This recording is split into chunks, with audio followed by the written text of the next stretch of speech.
family of Mr. Raymond Ellis. The voice echoed across the crowded surgical waiting area just as the elevator doors slid open.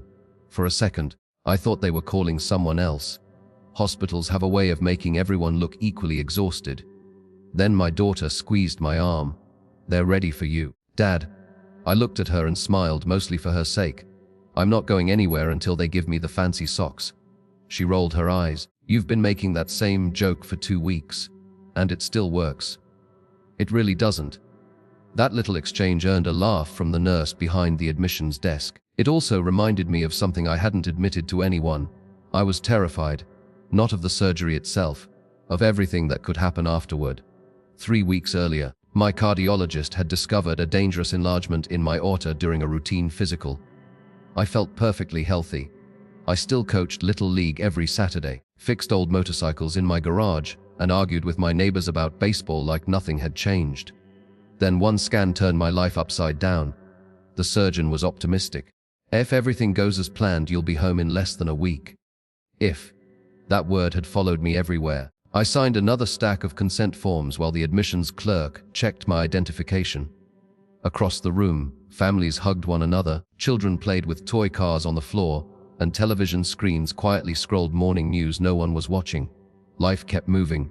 Mine suddenly felt paused. My daughter, Lena, noticed me staring. "You okay?" "I was just wondering." "What?" "If I survive this, I'm never filling out paperwork again." She laughed. A real laugh. The kind I hadn't heard enough since her divorce almost 4 years earlier. Lena had rebuilt her entire life from scratch after that marriage collapsed. She worked long hours managing a rehabilitation clinic, bought a modest townhouse without asking anyone for help, and somehow still found time to check on me almost every evening. People often told me I was lucky. I agreed. She wasn't perfect. Neither was I. But we'd always found our way back to each other. At least that's what I believed. A volunteer wheeled an elderly man past us toward another department. His wife followed beside him, holding his hand with both of hers. Lena watched them disappear down the hallway. Without warning, she slipped her hand into mine. "You remember Mom's last surgery?" I nodded. "I remember everything. My wife had never come home from that hospital. Complications. That's the word the doctors used. Complications. It sounded so clean, so harmless. It didn't explain empty closets or untouched coffee mugs. It didn't explain birthdays celebrated with one chair forever empty." Lena swallowed hard. "I hate hospitals. I know. I hate this place. I know." She looked away before I could see her eyes fill with tears. The admissions nurse approached with a clipboard. "Mr. Ellis, we're ready for pre-op." Lena insisted on walking beside me all the way to the restricted doors. Every few steps another staff member checked my wristband. Name, date of birth, procedure. Again and again, it was comforting in an odd way. Proof that someone was paying attention. Inside pre-op, the air smelled of antiseptic and fresh linen. Machines hummed quietly behind blue privacy curtains. A cheerful nurse introduced herself as Monica. "I'll be getting you ready before anesthesia." She spoke with the calm confidence of someone who had done this thousands of times. While she attached monitors to my chest, Lena stood quietly near the window. She wasn't looking outside. She kept checking the hallway, every few minutes, like she expected someone to arrive, or was afraid someone already had. "You've worn a path into the floor," I joked. She startled. "What?" "Set down before the nurses charge us for extra walking." She smiled, but it disappeared almost instantly. Her phone buzzed. She glanced at the screen. For just a heartbeat, panic crossed her face. Then it vanished. "I'll be right back." She stepped outside. The curtain remained slightly open. I wasn't trying to eavesdrop. There was simply nowhere else for my ears to go. I said, "Not yet," she whispered. A pause. "No, he's still awake." Another pause. "I understand." She lowered her voice even further. "I'll call when I know." When she returned, I pretended not to notice anything. "Everything okay? Just work." On a Saturday. She hesitated. "My assistant keeps forgetting passwords." It was an awful lie. Lena couldn't lie to save her life. She used to confess to stealing cookies before I even asked who had emptied the jar. Now she wouldn't meet my eyes. Monica finished adjusting my IV. "Everything looks good." A few minutes later, the anesthesiologist entered, introduced himself, and explained the procedure one last time. His voice became harder to follow as medication began drifting through the IV line. The room softened around the edges. Lena walked over. Without saying a word, she wrapped both arms around me. It wasn't our usual quick goodbye. She held me so tightly that I felt her shoulders trembling. "I love you, Dad, I love you more." She kissed my forehead. "I'll see you soon. I'll hold you to that." She smiled through tears and stepped toward the doorway. Monica followed her into the hall. My eyelids had become impossibly heavy. The medication wasn't supposed to put me fully asleep yet. I could still hear. I just couldn't open my eyes. Then Lena spoke in a whisper she thought I would never hear. "Please." A long silence followed. Then the words that stopped my heart long before the surgeons ever touched it. "Call me only if he doesn't wake up." The hallway fell completely silent, and no one rushed to tell her she was joking. When I opened my eyes again, the world was nothing but blurred lights and muffled voices. Someone was calling my name. "Mr. Ellis, can you hear me?" I tried to answer, but all that came out was a dry cough. "Good, stay with us. The surgery had gone well. At least, that's what they kept telling me." My chest felt like an elephant was sitting on it, and every breath reminded me I'd been cut open only hours earlier. I drifted in and out of sleep for the rest of the afternoon. Every time I woke, I looked toward the doorway. Lena never appeared. I told myself she was exhausted. She'd been at the hospital since dawn. Maybe she'd gone home to shower. Maybe she was grabbing something to eat. There were 100 reasonable explanations, yet none of them quieted the sentence echoing in my head. "Call me only if he doesn't wake up." By evening, a nurse named Olivia helped me sit up. "You've had a lot of visitors asking about you." "I have." She smiled. "Your neighbor, Mr. Garrison, called twice. Someone from your baseball league stopped by. Your church pastor left flowers." She glanced at her chart. "But your daughter hasn't checked in yet." My stomach tightened. "Are you sure?" She nodded. "I figured she'd still be here. So did I." For the first time since the operation, fear replaced the physical pain. Lena had never missed a single important moment in my life. Not my retirement, not my heart scare 3 years earlier, not even a routine colonoscopy she'd insisted on driving me home from. Something was wrong. The following morning, I finally convinced the nurse to let me have my phone. There were dozens of messages, friends, former co-workers, neighbors, even parents from kids I'd coached years ago. There wasn't one message from Lena. Not a call, not a text, nothing. I dialed her number, straight to voicemail. "Hi, you've reached Lena. Leave a message." I hung up before the beep. That wasn't like her. I tried again 2 hours later. Same result. By the second afternoon, my imagination had started filling every silence with terrible possibilities. Had she been in an accident? Had something happened on her way home? Or was that sentence exactly what it had sounded like? Late that evening, Olivia walked into my room carrying a small paper bag. "This was left for you." There wasn't a name. She shook her head. "It was dropped off at reception." Inside was my reading glasses, my favorite blue sweater, and a plain white envelope, no stamp, no return address, just 3 handwritten words. "For your father." My hands trembled as I opened it. Inside was a single folded page, not a letter, a photocopy. At first I didn't understand what I was looking at. Then I saw the heading, "Last Will and Testament." It wasn't mine, it belonged to my late wife, Carol. I frowned. I'd read her will years ago after she passed away. Why would someone send me another copy? Then I noticed something that made my blood run cold. A paragraph had been highlighted in yellow. It wasn't highlighted in the original document I'd signed 9 years earlier. I adjusted my glasses and read it again. "If my husband should predecease me, or die within 10 years of my passing, all jointly held family assets shall transfer to our daughter." 10 years. I looked at the calendar on my bedside table. Carol had died 9 years and 11 months ago. Less than 4 weeks remained before that clause expired forever. A chill crept through my body that had nothing to do with the hospital air. Was that why Lena had been acting so strangely? Was that why she'd disappeared? Was that why she'd whispered those horrifying words to the nurse? Before I could gather my thoughts, there was a gentle knock on my door. A man in a gray suit stepped inside. He wasn't family. He wasn't hospital staff. He introduced himself with a calm, professional smile. "Mr. Ellis, yes. My name is Daniel Mercer." He closed the door behind him. "I'm an attorney." I stared at him. "I believe your daughter has made a very serious legal mistake."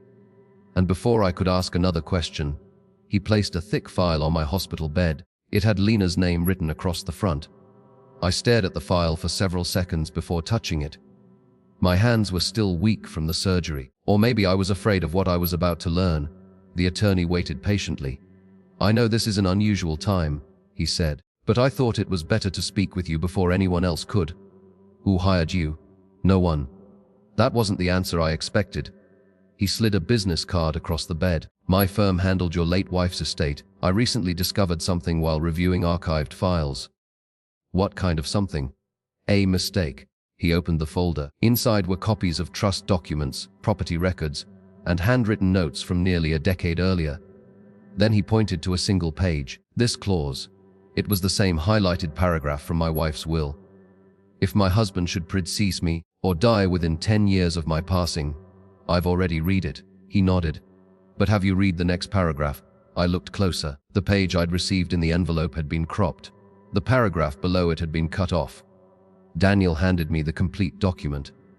I read the missing lines. If my husband survives the 10-year period, all jointly held assets shall remain solely under his ownership unless voluntarily transferred by him. I looked up. So the photocopy someone sent you was incomplete. I felt my pulse quicken. Are you saying someone wanted me to believe my daughter had a financial reason for wanting me dead? That's exactly what I'm saying. A cold silence settled over the room. The attorney continued. Yesterday morning your daughter contacted my office. I blinked. Lena did. Yes. Why didn't she come here? Because she wasn't trying to avoid you. He paused. She was trying to stop someone else. None of this made sense. Daniel reached into the file and removed another document. It was a bank statement. One I had never seen before. Across the top was the name of a private lending company. Beneath it, a loan for $300,000. Borrower's name Lena Ellis. What is this? Your daughter borrowed this money 8 months ago. My heart sank. For what? She guaranteed a business expansion. My daughter never said a word. Because she intended to repay it before you found out. I rubbed my forehead. She'd always been independent. Too independent. She hated asking anyone for help. But what does that have to do with my surgery? Daniel took a slow breath. The lender isn't a traditional bank. What do you mean? They specialize in high-risk commercial lending. I still don't understand. They require collateral. My stomach tightened. What collateral? He looked directly at me. Your house. I felt the room begin to spin. That's impossible. It shouldn't have been possible. He handed me another page. My signature appeared at the bottom, except it wasn't mine. Someone had forged it. I knew every curve of my own handwriting. This wasn't it. It was close. Dangerously close, but not close enough. I never signed this. I know. My voice barely came out. Who did? Was still investigating. Everything I'd believed for the last 2 days started collapsing. If someone had forged my signature, if someone had manipulated the will, if someone had mailed me an incomplete document, then maybe the sentence I'd overheard wasn't the whole story either. Daniel stood. I need to tell you one more thing. What? The nurse you overheard. My chest tightened, gave a statement. I leaned forward despite the pain. What did she say? She confirmed your daughter did ask to be called only if you didn't wake up. Every bit of hope I'd regained disappeared. Daniel raised a hand. But that's not the complete conversation. He reached into the folder one final time. This time he produced a printed transcript from the hospital's patient relations office. The nurse wrote down the conversation immediately afterward, because she found it unusual. He slid it across the blanket. Only the last sentence had reached my ears. Everything before it, I had never heard. My eyes dropped to the first line.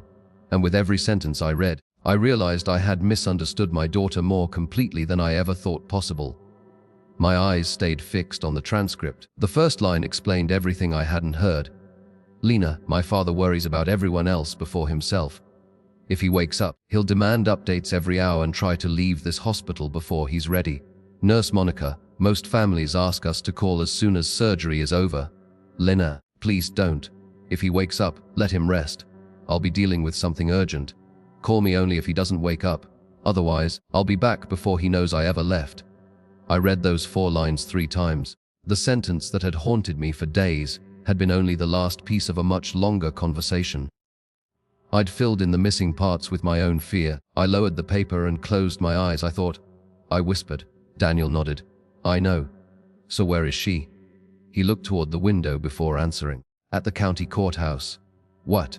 The lender began foreclosure proceedings on your house the morning of your surgery. Your daughter has spent the last 2 days trying to stop them. I stared at him in disbelief. She never told me. She was afraid you'd cancel the operation. That sounded exactly like Lena. Stubborn, protective, always carrying burdens she thought were hers alone. Daniel continued. She discovered the forged documents only a week before your surgery. She contacted our firm because she couldn't understand how your home had been pledged as collateral, and the signature wasn't yours. It wasn't. Our forensic examiner confirmed that yesterday. I leaned back against the pillows. So who forged it? Daniel opened another folder. The owner of the lending company worked with your daughter's former business partner. My stomach tightened. I remembered him immediately. Grant Holloway. Charming, confident. The kind of man who could sell you your own watch and make you thank him for it. Lena had trusted him when they expanded the rehabilitation clinic. She'd later discovered he'd been moving money between accounts without authorization. She forced him out of the business, but there hadn't been enough evidence to charge him. Apparently, he'd never stopped looking for a way to profit. A copied paperwork from your wife's estate, Daniel explained. Then he created a forged guarantee using your property. He expected the loan to fail, so if I died, the house would likely be sold before anyone uncovered the fraud. And if I survived, he still hoped to pressure your daughter into settling quietly. I shook my head. All this because of money. Daniel didn't answer. He didn't need to. 2 days later, I was discharged. Lena was waiting outside the hospital entrance. The moment she saw me, she burst into tears. She didn't say a word. She just wrapped her arms around me the same way she had before surgery. Only this time I understood why. I'm sorry, she whispered. No, I held her shoulders. I'm the one who owes you an apology. Her eyes searched mine. You heard me. She froze. The nurse. I heard the last sentence. Her face turned pale. Oh, Dad. I never heard the beginning. She covered her mouth. I wanted you to rest. I knew if they called you after surgery, you'd insist on hearing every detail about the investigation. You would have left that hospital against medical advice. She wasn't wrong. That was exactly what I would have done. I thought I could fix everything before you woke up. You tried to protect me. She nodded. And I failed. I smiled for the first time in days. No, Bo. I reached into my jacket and handed her the transcript. You succeeded. She read it silently. Then she laughed through her tears. I can't believe one sentence caused all this. It wasn't the sentence. What was it? My fear. Months later, the investigation ended. Grant Holloway and the owner of the lending company were charged with fraud, forgery, and conspiracy. The forged loan was declared invalid. Every claim against my house was dismissed. Lena rebuilt her clinic without taking another risky loan. This time she hired an independent auditor before signing a single contract. As for me, I recovered more slowly than I wanted. Cardiac rehabilitation taught me patience, something I'd never been very good at. These days, every Sunday afternoon, Lena comes over with her 2 boys. They raid my refrigerator, leave toys all over the living room, and somehow convince me to play catch even when my knees protest. Sometimes we laugh about the surgery. She'll grin and say, "Remember when you thought I wanted you dead?" I'll shake my head. I remember thinking I knew the whole story. I didn't. One sentence can sound like betrayal when it's missing the ones that came before it. That experience taught me something I'll never forget. The most dangerous conclusions are often built from incomplete truths. And the people who love us the most sometimes make decisions that only make sense after we've heard the entire story.